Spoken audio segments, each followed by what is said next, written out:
History, a premier and paramount priority for progress of a people, arguably the single most important cultural property. It is the great unifier of all societies, from classical to contemporary. It is the shining beacon that restores vision to the blind. It is imperative that we create a unified effort to learn from it, that we may emulate its successes and prevent repeating its mistakes. For without history, we are without purpose. We are without identity. Welcome to the gray area, where we examine history in hindsight. January 17th, 1893, the Kingdom of Hawaii's monarchy was overthrown when a group of businessmen and sugar planters forced Queen Liliuokalani to abdicate. 1900, the U.S. took Wake Island, where there was an important cable link between Hawaii and Manila in the Philippines. 1923, Springham Medal is awarded to George Washington Carver, head of the Department of Research at the Tuskegee Institute, for his pioneering work in agricultural chemistry. 1928, the fully automatic film developing machine was patented by A.M. Joseph.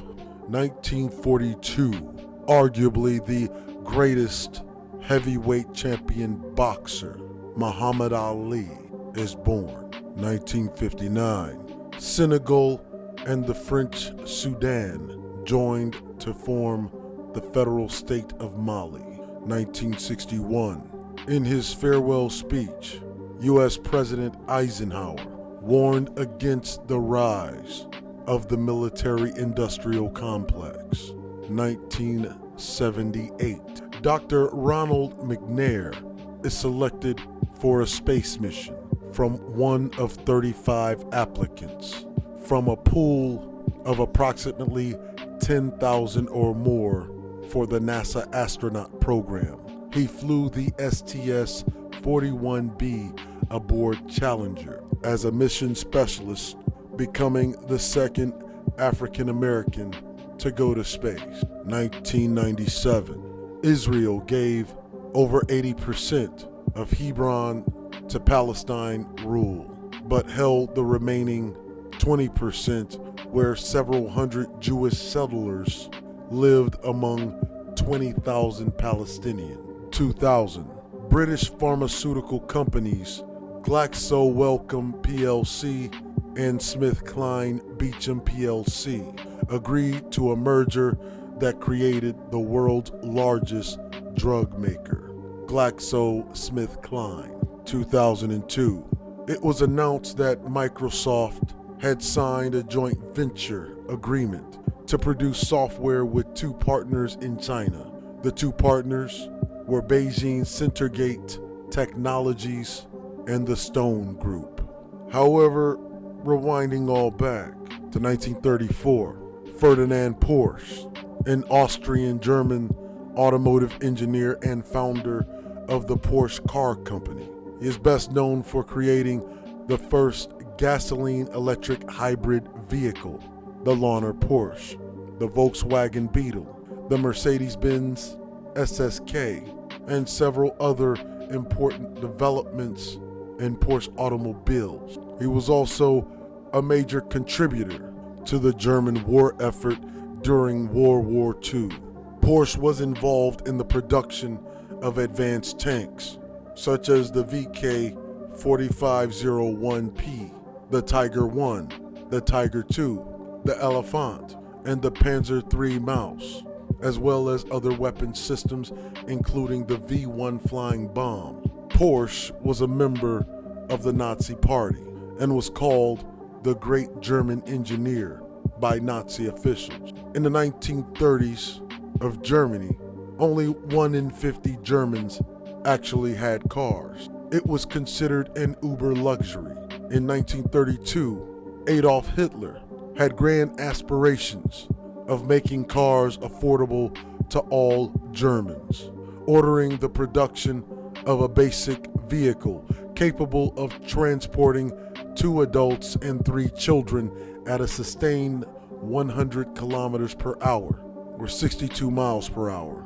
He would call it the People's Car, which would be available to citizens of the Third Reich through a savings plan at 990 Reichmarks, equivalent to about $5,000 today, or the price of a small motorcycle, with the average income being around 32 Reichmarks a week. 1934, on this day, Ferdinand Porsche submitted a design for Hitler's People's Car, or Volkswagen, to the new German Reich government. Fearing such a high order could not be met, lobbyists tried to convince Hitler to use one of the many already existing projects. Hitler declined, stating, "It must be done if we are to be the standard for the world." However, it soon became apparent that private industry could not turn out a car for only 990 Reichmarks. Thus, Hitler chose to sponsor an all-new state-owned factory using Ferdinand Porsche's design, with some of Hitler's specific design constraints, such as an air-cooled engine to prevent freezing. The intention was that ordinary Germans would have the ability to buy the car by means of a saving scheme. In the marketing line, 5 Mark die Woche musst du sparen, willst du einen eigenen Wagen fahren. 5 marks a week you must put aside if in your own car you want to ride, of which around 336,000 people eventually paid into, including the German Labor Party. The entire project, however, was financially unsound, and only at the end the Nazi Party were able to provide the funding to make the Volkswagen a success.